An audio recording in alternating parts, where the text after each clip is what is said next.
Улуттук жазуучулар союзу материалдык колдоого муктаж. Бул тууралуу мамлекеттик катчы Сүйүнбек Касманбетов белгилеп, уюм улуттук макамын алганы менен буга чейин көңүлү бурулбай келгендигин айтты. Мамлекеттик катчы жазуучуларды түйшөлткөн көйгөйлөрүн угуп, ал президент Садыр Жапаровдун атайын инсандын руханий адеп ахлактык өнүгүүсү жана дене тарбиясы жөнүндө, ошондой эле улуттук нарк жөнүндөгү жарлыктарынын негизинде иш жүргүзүлөөрүн айтты.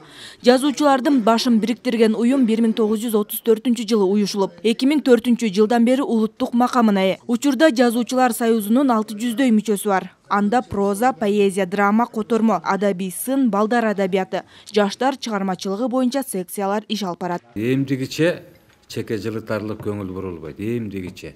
Азыр агайлар аябай итке минип отурасыңар. Эчтекеңер жок. Тиги эшикте Волгабыз бар деп көргөчтү, бул киши жанына баргандан коркот экенсиң. Ал музейге да турчу эмес, ушундай акыбалда моюн калам. Эч мындай каралбай дагы, көңүл бурулбай да калды. Ошон үчүн бул тармакка аябай көңүл бурушубуз керек. Менде ошол абдан маселе катуу коюлат.